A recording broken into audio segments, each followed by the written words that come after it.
what's up guys? Welcome back to Retro Pop Planet and welcome to Burger Boy in San Antonio.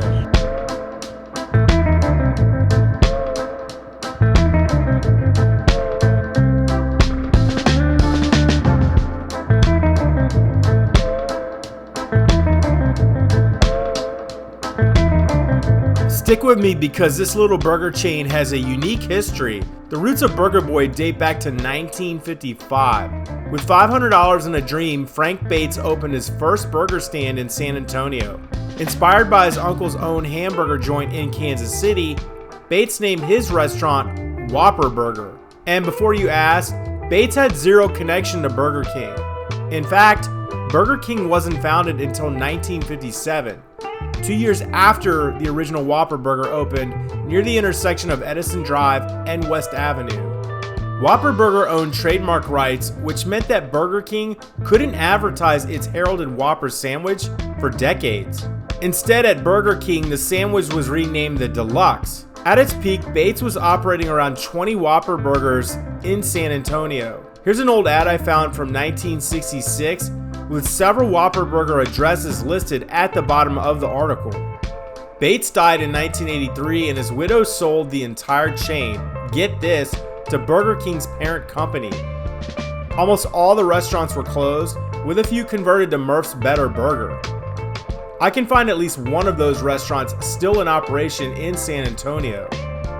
In 1983, Bates' son Carl, following in the footsteps of his dad, opened his first Burger Boy restaurant at 2323 North St. Mary's, which is where we are today. The restaurant quickly became a local favorite, specializing in a variety of different flavored milkshakes. The Burger Boy logo was the Whopper Burger logo carried over from his father's restaurant chain. In 2017, Carl Bates sold his company to local investors, and that group has been steadily expanding the chain. There are at least 10 restaurants now in the area. Before he sold the company, Burger Boy grew to a handful of restaurants in these uniquely shaped buildings. There are several of these buildings around town, but this is the last one still operating as a Burger Boy. This is a very small restaurant, and I understand it to be primarily a drive-through only place. You have to drive around here, and there's the drive-through, or you can go through here, which is the actual main entrance, and there's a couple rows of seats in there.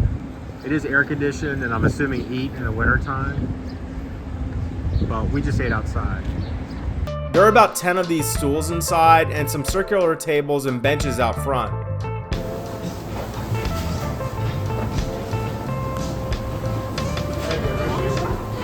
We ordered our food inside and opted to sit at a table. St. Mary's is a busy road at night, and as we learned from a tour earlier in the day, a nightlife hotspot catering to the nearby military bases. What's cool about this road is how many modern businesses have repurposed old buildings. This wine bar next door is operating out of a mid-century filling station. I ordered the Bates Special Combo, which came with crinkle fries and a soda. I was intrigued by the milkshakes, but opted for my usual Dr. Pepper. The fries were fine. The burger itself may resemble a Whopper, but the taste was very close to the other local behemoth, the Whataburger sandwich. I think Burger Boy uses a bun that's a lot more buttery than at Whataburger, and I ordered mine with mustard, lettuce, pickles, and tomato. Fairly standard, minus the onions. Overall, I was happy with my meal, and it'll be interesting to see how far the chain can expand. I wonder if you could just walk up there and climb it. Okay, hope you enjoyed that trip to Burger Boy, and thank you for watching. Please feel free to give it a like, leave me a comment. Please feel free to subscribe, and I'll see you guys in the next video. Peace.